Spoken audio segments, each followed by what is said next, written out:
Greetings from Berlin, my dear friends. It's Andrea here with a small feedback on the feedback that some of you gave me on Twitter, which is very valuable for me.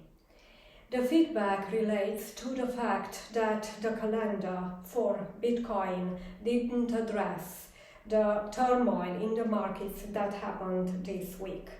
We know that Mars turned retrograde on August 20th, and I need to tell you that next week there is another interesting event with Uranus turning retrograde on August 24th.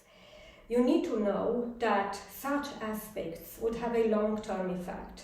So especially aspects ruled by Uranus, yes, where Uranus is involved, and Jupiter or Saturn or other outer planets would have long-term effects that are not restrained or restricted to the week in which the aspect is exact.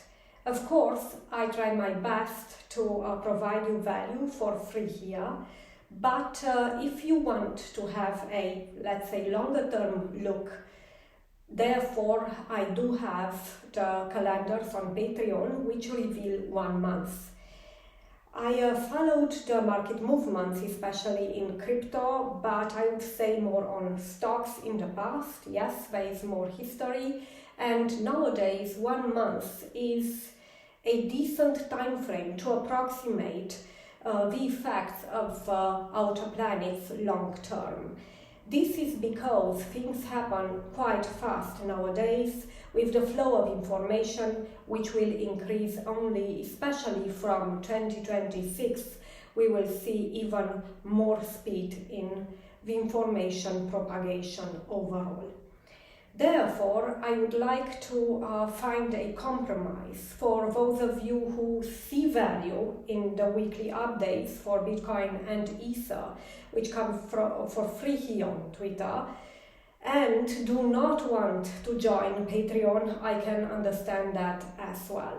Therefore, I would like to announce that I aim to include, and I will do that, if not, please ping me, monthly videos with high-level trends for the month to catch, for example, the last days of the previous month and, of course, the current month that I'm referring to. I would aim to establish a routine here and to publish them on the first, second, or let's say third of the month, the latest.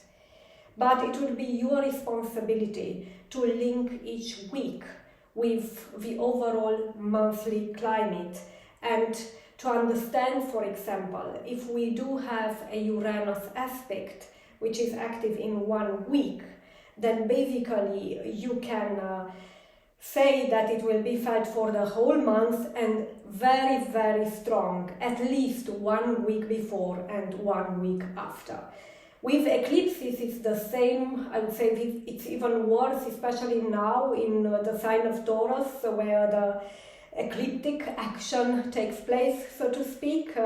And there we do have 1 month ahead. Yeah, so it's 1 month ahead, 1 month after, based on my observations from the last 2 years.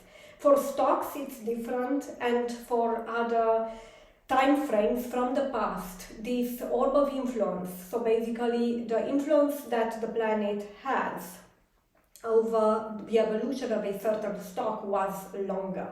So I think adjusting this orb of influence, the time period that a long-term aspect from an outer planet, Jupiter or Saturn, Pluto is also included, Uranus and Neptune, to be complete, yes, the North Node would be another story. This means that we should be very careful when we see such aspects and relate the current daily and weekly forecasts with these long-term trends. Thank you again for your attention, and I really hope the future monthly videos would provide value to you. Thank you.